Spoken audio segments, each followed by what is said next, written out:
su-aasha kale waxaa iyadana xaqiiq ah haddii macalinka diinta baraya caruurta uu yahay midaan qurbahan caruur ku dhalin oon ku korinin, midaan qurbahan dhaqamada iyo luqadda u dhunduleelin, way adkaan caruur Soomaaliyeed inuu waxbaro.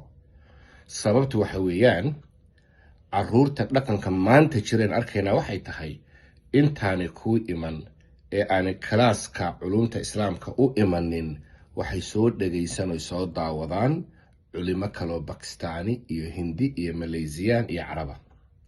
waxay la soo dhaqmeen oo iskuulka la aadaan caruur muslimiinah oo qoomiyadaha kale ee muslimiinta ah. idan marka aad tiraahdo surwaalku waa xaaraan in la xidho gabdhaha, waxay ku oran macalin hadduunan surwaalku ahayn mid kugu dhegan oo balaqbalaq ahayn xaaraan ma aha. u fiirso fadwadooda way wataan. waxaad orani makeupku waa xaaraan. waxay soo indheeyeen dadka meelahan ku kora waxay dhaheen macalin muslimiintoo dhan way marsadaan, sidaa darteed xaaraan ma waa sidaa iyo sidaa. maxaan taa ula jeedaa? waxaan ula jeedaa waa inaad adigu tahay qof dhaqamadan kale qoomiyadaha wax ka garanaya, qurbahan wax ku koriyey, garan kara caruurtan waxa ka suurtooda, garan kara caruurtan waxay kuula imanayaan. indhahooda markaad aragto inaad garan karto su-aalaha ay soo wadaan, su-aashan meeshay kasoo qaadeen aad garanayso.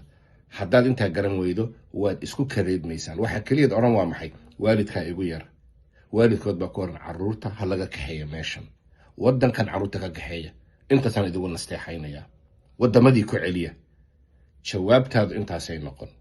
ma aha xaasha lilaahi inaan macalimiinteena durayno, laakiin xaqiiq runtii aan arkayna weeye. salaanka maanta awlaadu ay fuuleen waxa weeyaan especially waxaa u badan weliba gabdhaheena u badan markaa gashaantiyaha ama foodleyda ahe 13 jir 14 jir iyo inahaas high schoolada gabdhaha muslimiinta ay la dhigtaan siday u xijaabtaan iyagu uma xijaabtaan.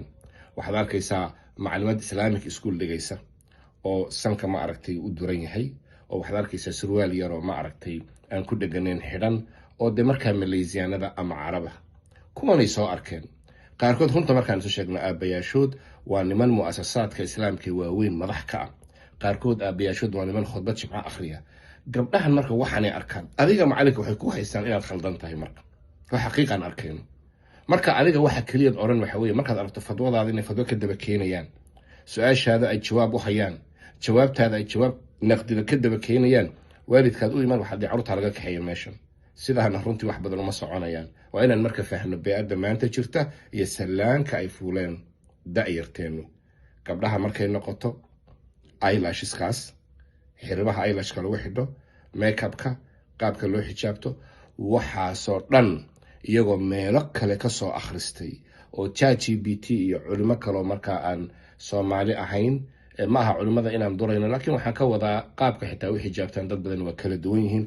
iyagoo waxaas oo dhan ku qufulan yihiin bay kuu imanayaan macalin. waxaan kusoo gabagabeyn haddii macalinka Soomaaliyeed uu yahay midaan qurbe ilmo ku dhalin, oon ku korin, oon iskuulla geyn, oon ka soo qaadin, oon moolasha geyn, oon ka soo qaadin, oo meeshan aan la sheekaysan, oon luqadda iyo dhaqanka qurbaha aqoon, maanta shalay kama hadlayo, maanta way ku adkaan in uu ilmo diin baro. waalidkoodunbuu ka kaxeeya meesha. wallahu aclam. wasalaamu calaykum waraxmat ullah.